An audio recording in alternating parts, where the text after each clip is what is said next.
All right, welcome to another episode of the SNG Weekly Wrap-Up. Joe, this is a big week for you because today is the day that you got to watch some NASCAR. So I did. congratulations. I'm happy Thank for you. you. It is just about to end. I think it actually is over, and I think Brad Keselowski won. But it was a fun little event, and I was able to go back and forth between the NASCAR and the Dustin Johnson, Ricky Fowler, Matt Wolf, and Roy McIlroy golf tournament. How was Little that? I know they were skins. carrying their own bags, right? Yeah, it was a little bit weird. It was cool because they were mic'd up, but that was pretty much the only cool part about it. Because I didn't really understand the skins format, and I didn't understand the NASCAR format either. But like I said, it was great to have sports back, and NASCAR had like a lot of rule changes. The race is not over yet, by the way. But there was a lot of rule changes. Something with the caution flag, like usually a caution flag, I guess they all don't like come together and then like go apart after the fact. Okay. For whatever reason, they were doing more of that, but I couldn't really understand why. Okay. So they definitely tried to explain it to the casual fan, but And you still didn't get it. I still didn't understand it. No, because it was still like it was still a lot of like implied prior knowledge. Okay. Like you still were supposed to know a lot about it before. And the biggest problem for me about it was FanDuel really fumbled here, where you only could bet on outright winner. I thought that would be a more lucrative opportunity. You can't bet on like FanDuel. second place or players against each other. No, they had nothing that's for crazy. it, no odds boost. A lot for the golf, but nothing for the NASCAR. So I don't know if NASCAR has their own people for their betting. I mean, I know in the past that you've been able to bet, like, let's say you wanted to bet Joey Logano to go faster or like to finish higher than Kevin Harvick. You used to be able to do that, whether they won or they came like 21st and 22nd. Solely the outright. So maybe pre-race. I might have missed that in the pre-race. But even when it was going on, it was just odds changing for the outright and no other options. Definitely no odds boost. That's weird. But yeah, disappointing on that. But it's great to see it. And no big wrecks, no really big drama. A lot of talk about the pit crew not being, ready. But it was nice, man. And I said no fans, really not a problem at all. Yeah. Would you watch again? I would watch again if there was more at stake. Obviously, there wasn't really a lot at stake here. But I mean, that's no fault of their own. I think I need to like prepare before I watch it. Like I put it on at like 3:50, and again, that's my fault too. Like I probably missed 20 minutes of like better explanation. Yeah, because I kind of just jumped into it. But I recommend it, and you missed out. So. I mean, all the great sports you should have to explain before watching them. That's what they always say. So that makes a lot of sense. Well, it was rule changes. There was rule changes. Oh yeah, if it was a normal NASCAR race, you would have understood all the cautions and all that. Yeah, I'm sure. So we're doing a little bit of a different show today. There wasn't a lot of sports obviously going on this week, so we're doing some rankings today. We're going to be ranking games, and we'll get into that in a second. Before we do that, I do want to just say we are sponsored by the SNG Network. They're our host company here. You go check them out online, sngnetwork.com. This YouTube channel, make sure you hit subscribe. We have this video coming out every week. We have movie reviews, and then a new project that I'm working on because I felt like people weren't hearing my voice quite enough, so I wanted to get one more in there. I'm doing our good friend Dan Brown out in London. We're playing one game of Call of Duty Warzone every week. You will see his screen because I die like right away. I'm so bad at the game. But you will see his gameplay the whole time. Our show will go as long as that game goes. So if we both die right away and it's 5 minutes, that's as long as it is. If it goes longer and we make it to the final circle, which we might have in this first episode, that'll be about 25, 30 minutes. We just kind of talk about stuff the whole time. We talked about the MJ doc. We did, I almost got scammed, a little travel story. And then, Joe, what I do when I die, and it's just me watching his gameplay, I asked him the James Lipton questionnaire from the Inside the Actor Studio. So we got through like 4 or 5 questions this week, and we'll keep running through that. So go check that out. And then, Joe, you wrote a great article. If you want to talk about that for a second, it'll be coming out tomorrow. I did. I wrote about Marshall Henderson.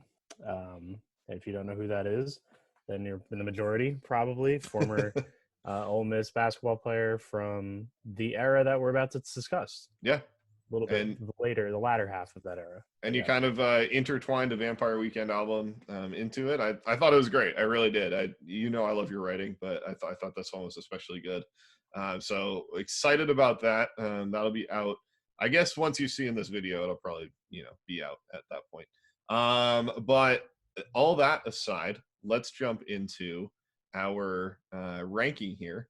What we're talking about, maybe you should set this up because you were the one who picked all these games.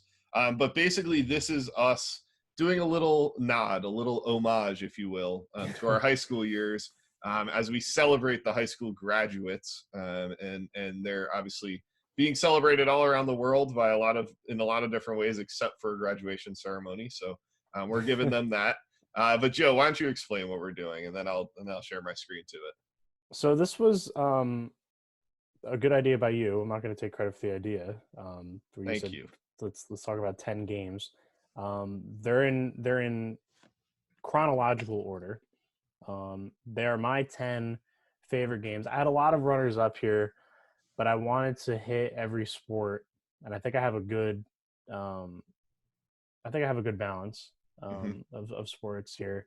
But there are some runners up. There are some honorable mentions because it was kind of fun picking. Kind of reliving some of these games. From 2009 to 2013 when we were right from 2009 to 2013. I was going to get to that. And it was the latter half of 2009 and the early half of 2013. So a lot of those second half 2013 games I had to leave off. I was disappointed. Yeah, like the Iron Bowl was one that I was disappointed not to see on there. And then what was I going to say? These are kind of personal favorites, I guess. I wouldn't say these are the 10 like wrap it up greatest games. It's apples and oranges, I think, for a lot of this. But for me personally, I enjoy these a lot, and probably for other people not the same emotional impact. But I tried to not pick super specific games here. Yeah, so. Yeah. There's no June baseball games in here that you like the Luis Castillo drop pop up or whatever. There's none of that. But I'll share my screen. 8th grade graduation. So your 8th grade grad, so it wouldn't have even counted. Yeah. All right, so let me share my screen here. Make sure this all works. Can you see this fine now that I've shared it? Yes. Okay, so hopefully this should all be recording and good. But basically, I've ranked these into 5 tiers. So we've got the GOAT. Everyone wants to talk about the GOAT, greatest of all time. We've got the greatest of these games. Then we've got the runner-up. So I figured we might end up with 2 that we were debating between. So we could go with the greatest and then the runner-up.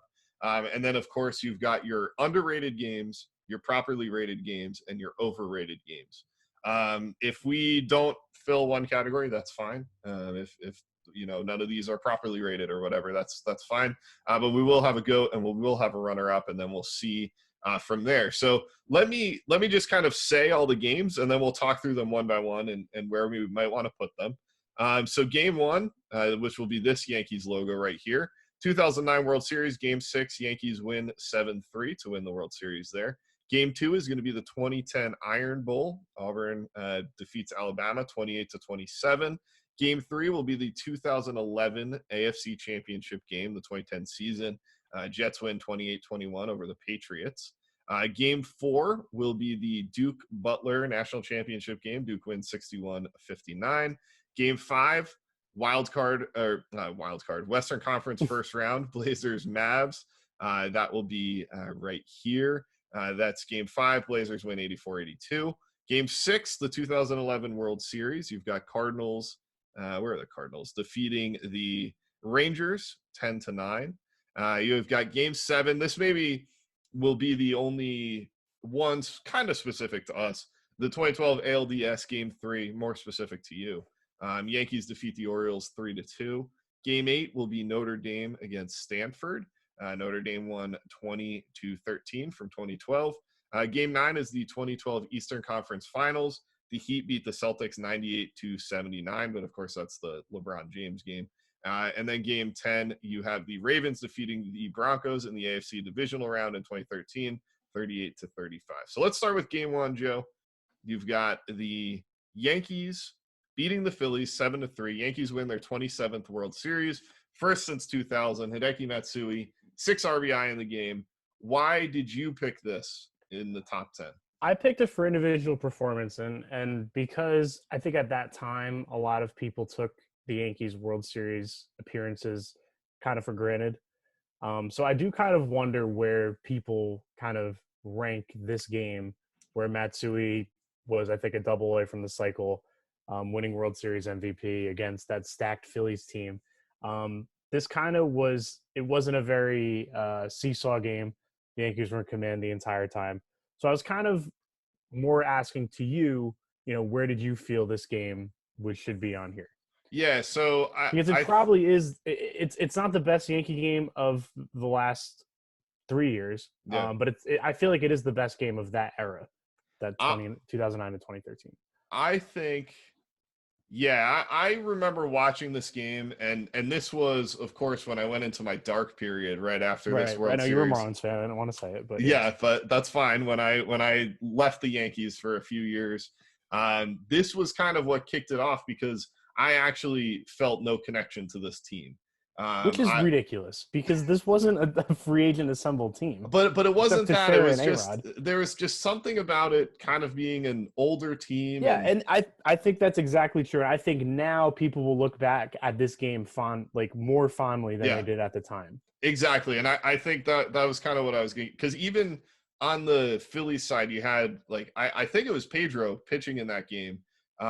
And he was obviously at the tail end of his career. And even on that side, I felt like it was just kind of an old game. It was like baseball was dying to get some new faces and some new players in there. And this, to me, was kind of the end of that era, which sounds ridiculous because it was obviously the end of the decade, 2009.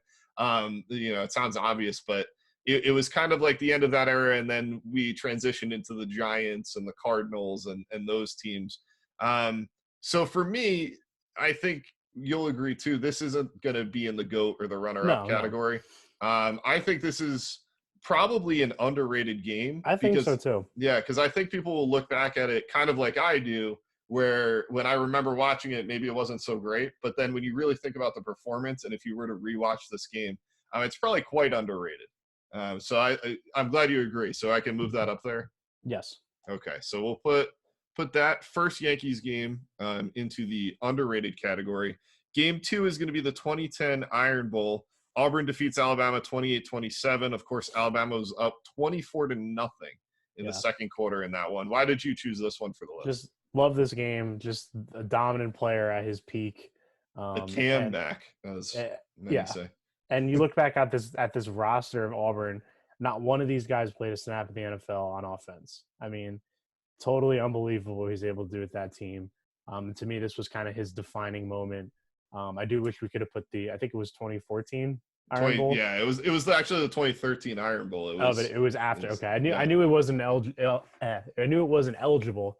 But I also thought of this game and I was like, this was, to me, a guy at his peak powers. And correct me if I'm wrong here, I feel like Tebow didn't have the signature game. You know what I'm saying? Yeah, he had the signature press conference, right. Where it's he had that string off of the field games. Stuff, right? Yeah. But this to me was a dominant player dominating, really a dominant team. Yeah, because this Alabama team was just so stacked. It didn't really mean a lot for Alabama in the long run, which is why I'm not sure where you need to put this here, because it didn't really end their dominance, and it really didn't help Auburn too much. It kind of was a somewhat inconsequential game besides this season. But I thought it was a really special game just because of, that kind of leadership, and he's a free agent. So if you want to go get him, go get him. Just think back to 2010. Yeah.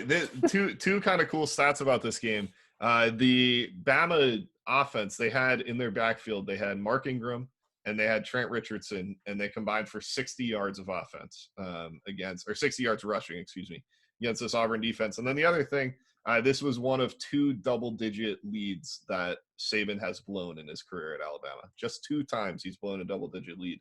I agree with you. It didn't change the trajectory of either of these programs, which for me is, I don't know. I think this is a properly rated game. I think people remember this, and I'll move it up there, but they remember this very fondly. They think it was great, but they also don't oversell it. It's no Auburn fan is saying like ever since then we've been, at the peak of our performance or anything like that. I think people enjoy it for what it was. And then kind of what your point being, the only time I really remember since Cam seeing a dominant player at his most dominant, really, changing the whole trajectory of a game and everything like that, I think was probably this year with Joe Burrow. Yeah. It probably, took about 10 years in between, which is kind of cool. And that just marks how special the performance was. The full game's on YouTube. So I'd recommend, actually, I think almost all of these full games are on YouTube. So I'd recommend going back and watching that. But yeah, that was a fantastic game. And shortly, just like 2 months later, followed up by that, was our game 3. We went a little bit out of order here. I accidentally, but that's fine. Game 3 is going to be the 2011 AFC divisional game. This was Jets beating the Patriots 28-21. One of the greatest defensive games you'll ever see. What the Jets did against Brady, and in reality, he really only scored 14 points. They scored a garbage time touchdown there at the end. They intercepted Brady. I think he hadn't thrown a pick since like week 5 or 6. Yeah. And then threw one in that game. They were sacking him, which almost never happens. But I want to hear from you where you might put this on the list, because I think we might have controversial takes here. It's another thing. It's kind of like the Yankees game where you're like, okay, this is going to be, this is going to be the status quo. This is where we're going to be for the next couple of years at least. And obviously that didn't happen, and it definitely didn't change the fate of the Patriots either. Yeah. I think this is probably, besides the 2008 national championship game between Kansas and Memphis, probably my favorite sporting event ever. I think probably most Jet fans would agree with that. It did feel like we won the Super Bowl after, which is not how it's supposed to feel. So I guess that probably makes it a little overrated, because it is hard to have your franchise-defining win in the last 40 years be a divisional round game. Yeah. So it is hard to say. I mean, people still talk about it all the time, at the facility. It is just like it's amazing because it's hard to believe. I think it's harder to believe down the line. Yeah. Now like that a head coach who was out of the league in 4 years after this with Mark Sanchez and running back. But the roster I think was very good, obviously, for the Jets. But this was not a broken Patriots team at all. So I don't know, man. I actually agree with you. So I would put this as an overrated game. Yeah. And the reason being is as Jets fans, like you said, like this was our Super Bowl. Yeah. And I think to us, this is an all-time game. But if you look at it from a non-Jets fan perspective, this was kind of a slog of a game. It was relatively boring. And unless you were rooting hard against Brady or you were a Jets fan, like I think this game was somewhat inconsequential to you. I'm not sure there's a lot of people that even might remember this game specifically if they're not in the Northeast, they're not a Jets fan, they're not a Patriots fan. Like I'd love to ask a bunch of people around here that are Cowboys fans. Yeah. Do you remember the 2011 AFC divisional round?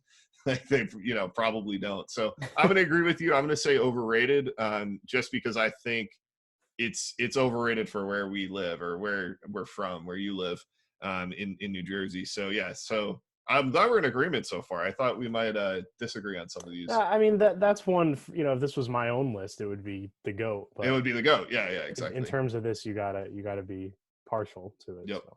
Yeah, absolutely. Okay, let's do game 4. And this is where we went out of order. This is the 2010 National Championship game. This was Duke defeating Butler 61-59. The thing I remember most about this game was Gordon Hayward just playing awful. but then almost hitting that buzzer beater at the end, the half court buzzer beater. I looked up some stats. Duke bench had 0 points in this game. Kyle Singler had 19 points and kind of carried the team. I'm going to say personally, just off the bat, I think I overrate this game because I look back at this game so fondly that this was like an all-time classic, one of the greatest games of all time. But I think I remember at the time both of those Butler's finals not being very good games. Well, the Butler UConn one was terrible. I mean, Yeah. this at least they had 2 NBA players, Hayward and Mack. Yeah. I think they might have. I don't know if anyway. When I watched this game, it was like a pivot point for me where like I really just like I loved basketball, but then I watched this game and it was like a totally different love for it. Yeah. There was something about the rhythm and pace of this game that was like very special, and I don't know if the numbers do it justice. I think if this was a national poll, I think this would probably be the GOAT pick. And I'm fine putting it up there, at least for now, in the GOAT discussion right now. I was just worried that I was overrating the game because I look back so fondly, but it sounds like we agree on it. I think it was just such a well played game, and it got the nation because this wasn't, this was Butler and Duke, and Duke's a big draw for sure. But a lot of people do root for Duke. I think Duke became a lot more hateable after this game. And the nation was so entrenched in this and the legacy of it. And people still say that if Hayward made that shot, it would be the greatest shot ever. And it's still considered, even as a miss, to be one of the greatest shots ever. And it didn't go in, changed the trajectory of a lot of things. The Celtics, obviously. This was kind of the last year Duke had a senior-laden team, and they switched into the one-and-done kind of world. Mid-majors, I think, got a lot more respect after this game for sure. I think one of the schools that benefited a lot from this game was Gonzaga, because it felt like after this game, people started to take like Gonzaga. You said mid-majors, but those top-tier mid-majors more seriously. It's okay. Butler hasn't been viewed as this top-tier mid-major, but this is the kind of team that these mid-majors are playing. So I thought Butler, that was a really cool part of it too. And Butler obviously moving to the Big East after this too. Mm-hmm. So very influential, very good.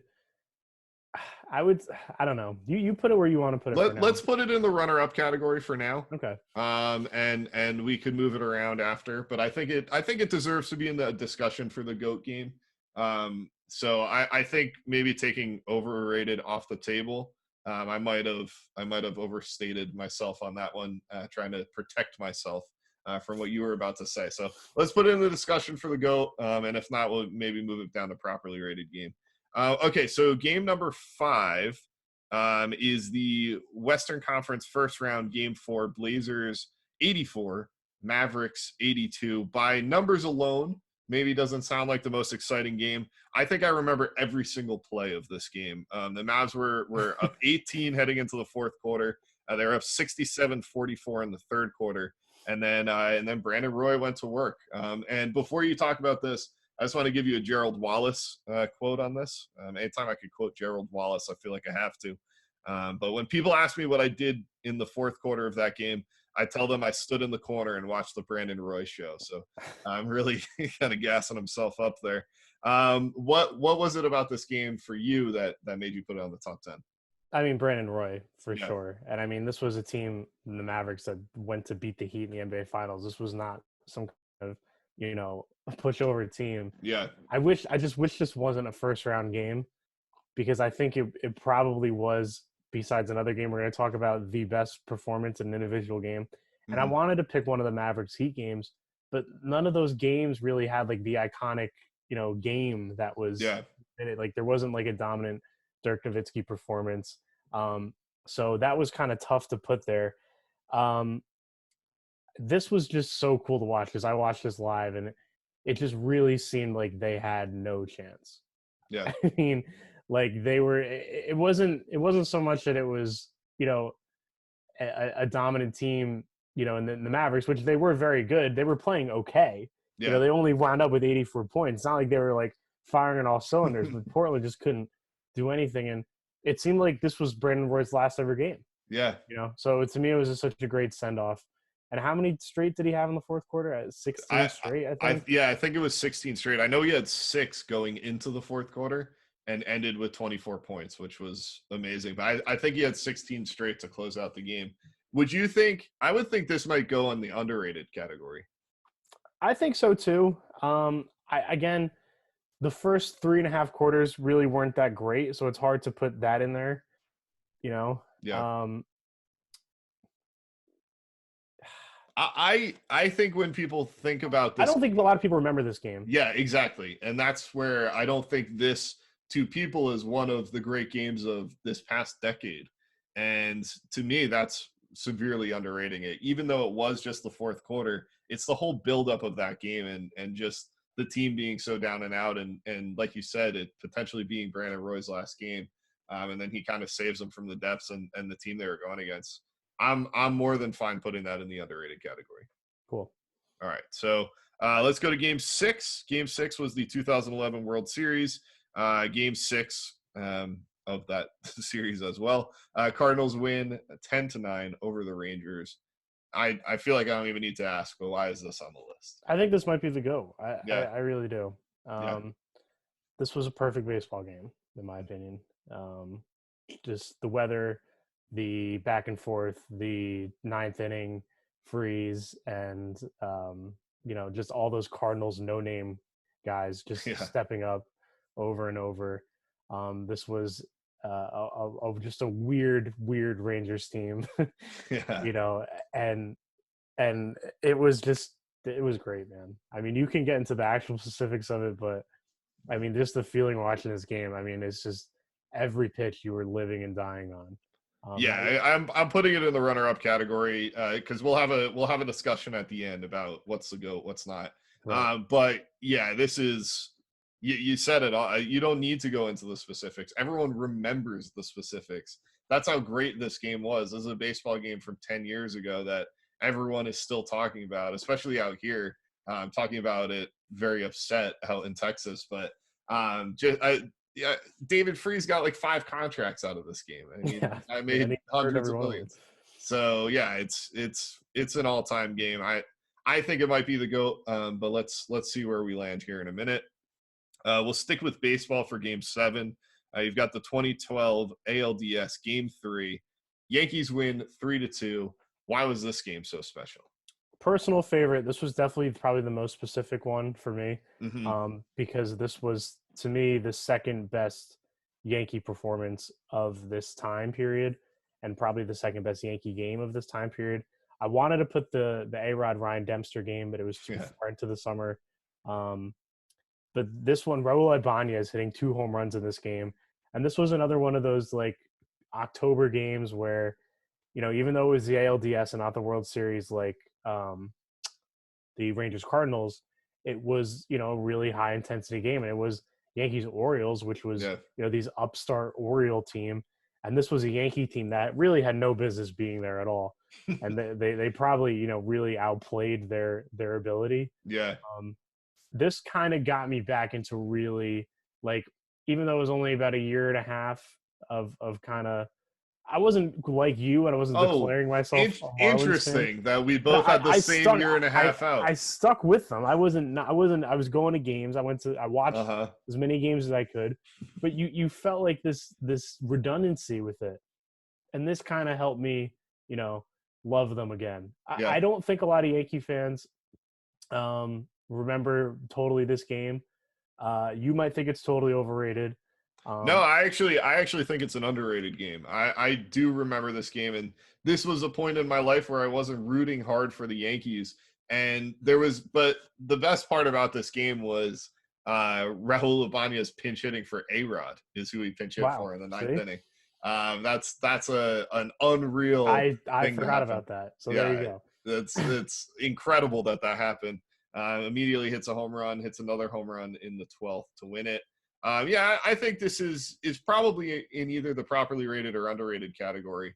I don't think it's an overrated game. I thought it was an awesome game. But like you said, just because of the fact like people don't remember the game, this is not one that Yankees fans are talking about. To me, I think it falls in the underrated category. That's fair for me. Yeah, I mean, I don't think this game comes up a lot. I just think this era of the Yankees in general was just kind of underrated and Yeah. under talked about. Well, probably my favorite year and the year that really kickstarted me back. I forget if it was the next year, if it was 2013 or 2014, but when A-Rod had his kind of last hurrah year, Yeah, where he's either hitting home runs or striking out, and yeah, that was like, okay, the Yankees are starting to come back here a little bit. But this kind of closed the book on the World Series team. Like, you knew that this was, they're exceeding their potential. They're never going to win with this team. And it was like after this season, the Yankees had to kind of restart things. But I like this pick. I like that this is on the list, and I think it belongs in the underrated. It was a great game. It's, if you like high intensity baseball, you like playoff baseball, this is a no brainer here.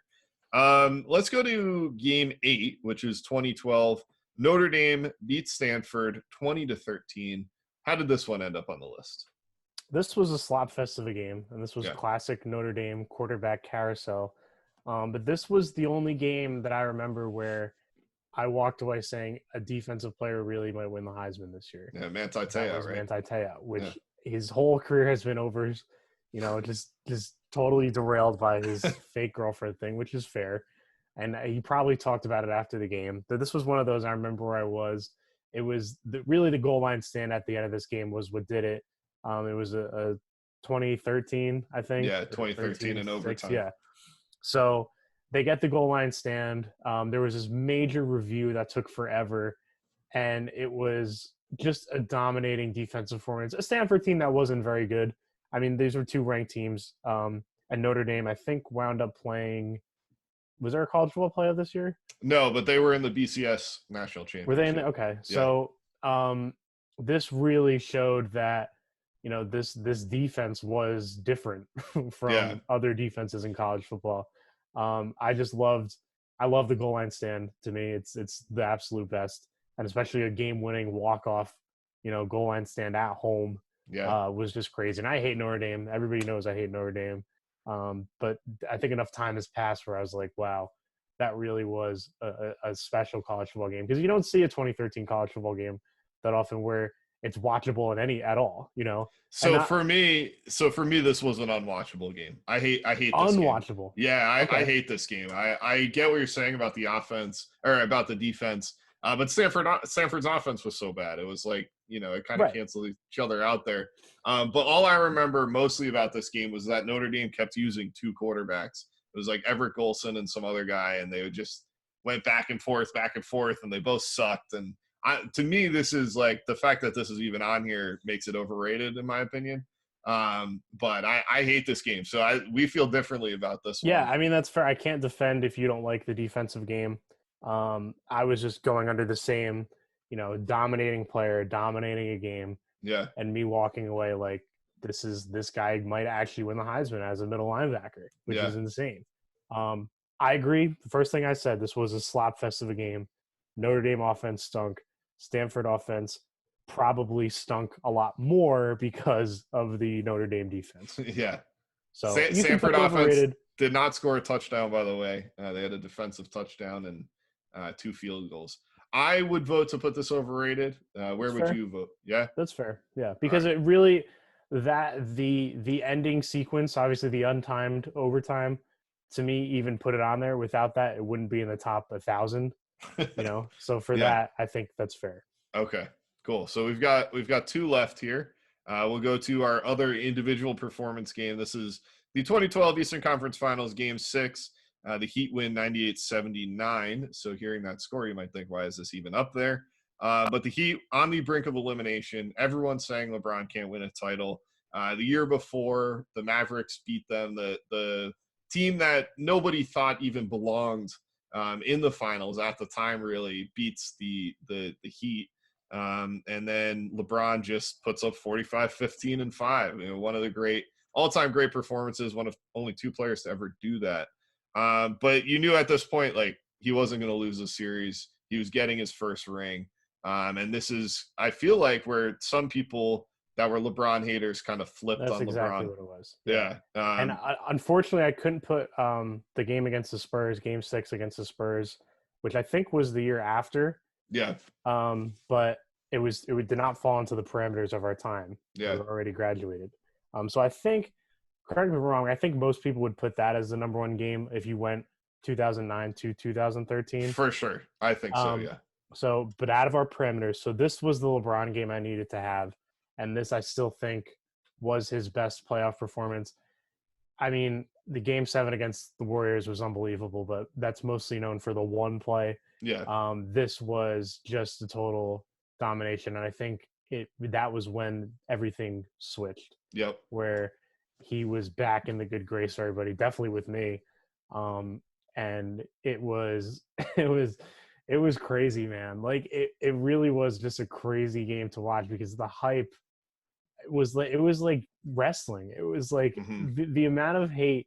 Like I really hope that when LeBron does his version of The Last Dance, it highlights the 2012 narrative around him Yeah. because it was bad. I mean, this guy was not a well liked person, player, and everyone says A Rod's done the biggest 180. You know, I think LeBron is right up there. Yeah. You know, with his 180 of where he is at in the standing of the public. But this as a game, like you said, 98-79, not great. If I were to guess, I'd probably say properly rated, but I do think it just needs to be noted as how important this game was to basketball as a whole. Yeah, I'm gonna agree with you and put it in properly rated, is what I was thinking as well. But yeah, it's one of those career defining games, and we've already said it, but just think about where his career would be right now If they if lose that game. if they lose that game. I Yeah. mean, they might. I think, did they lose the next season? No, they won the next season Yeah, against the because Spurs. But you just don't know. Like this game, Chris Bosh didn't even start in this game, so you just don't know. Like if the Heat end up kind of blowing up what they brought those guys there to do. It's kind of that change the course of history type game, and the Celtics were a very overmatched team at this point too. And so I think a lot of people looked at, okay, well, if LeBron's so great and if LeBron's going to be compared to MJ, like he needs to win this game. definitely. That's definitely true. This wasn't a tremendous Celtics team Yeah. either. Um, but this was the pivot point, no Mhm. doubt. And they won back to back. They beat OKC, the Spurs, and lost to the Spurs after. But I had to have a LeBron game on, and I think that was probably the best one. Yeah, it's a great pick. So our final game here, we've got the 2013 AFC divisional round. The Ravens defeat the Broncos 38-35. I actually remember watching this game with you. And this one, the things I remember from this game, you've got the two Trindon Holiday return touchdowns. I believe I'm pretty sure he started off the first and second half with a return touchdown. One was a punt. So I think the Ravens had their first drive and punted, and he returned it in one of the halves, and then he started the other half, which I think was the second half, with a kick return touchdown. And then also, obviously, you have Joe Flacco's bomb, his 70-yard bomb to Jacoby Jones to push the game into overtime with under a minute left. Still some of the most inexplicable defense. We'll never understand that play.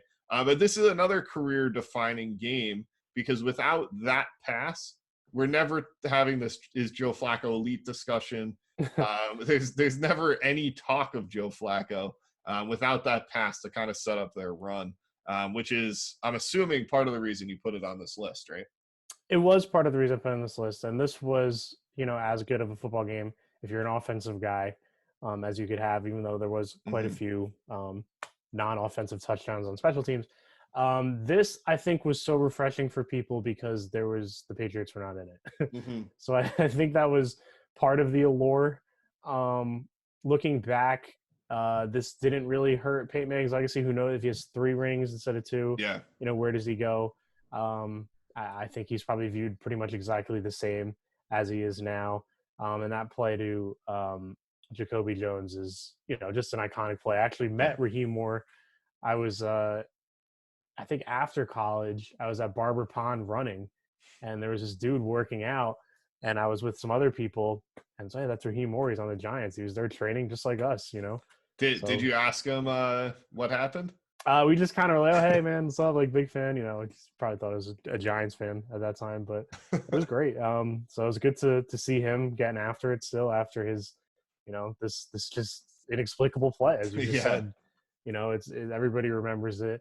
I was gonna do the Billy Cundiff miss, but I felt like that was too sad. This start to finish was just great. It was just great football. To me, this is the best football game, NFL game of that specific time period. I'm happy it's on the list. I thought this was a great pick.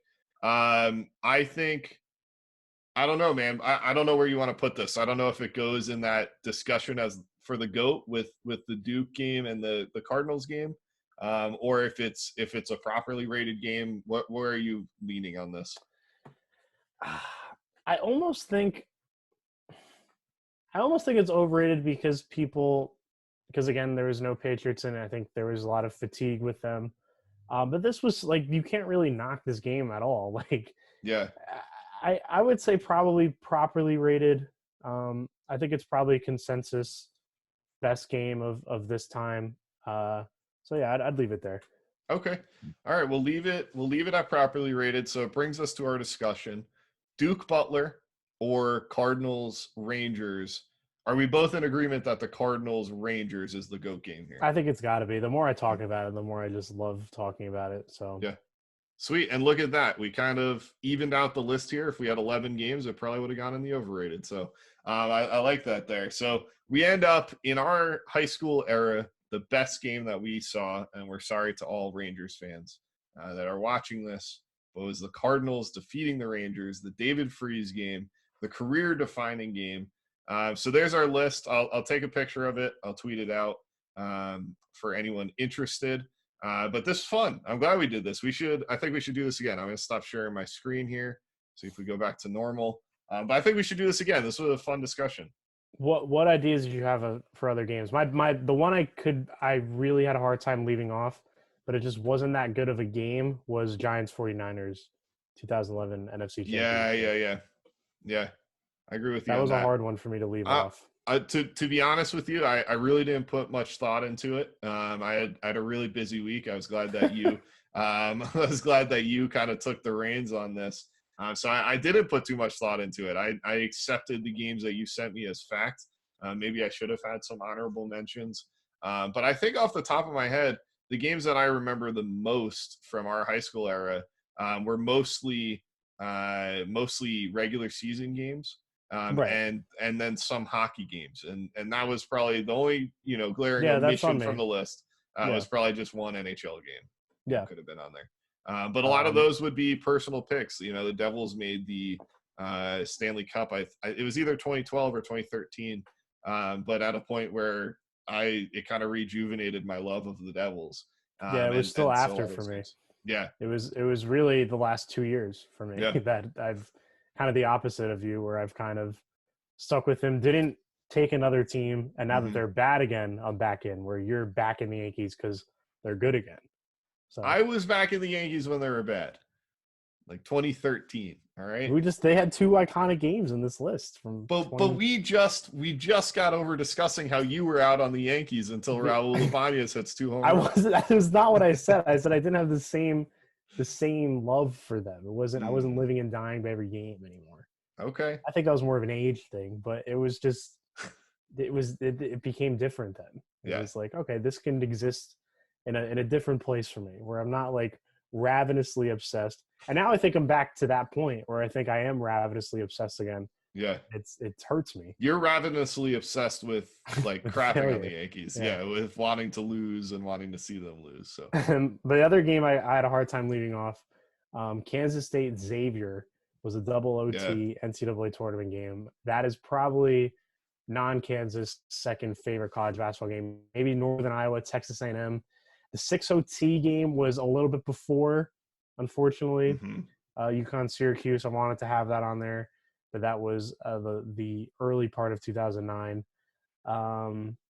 Other than that, I felt good about this. But those were the 2, and then by timing, like I said, Game 6 of the finals was probably the home run hitter if this would extend another 2 weeks. So would you have put that as the GOAT over Rangers? Rangers Cardinals. Would I have put what as the GOAT? Game 6 of the finals. The Spurs and Heat.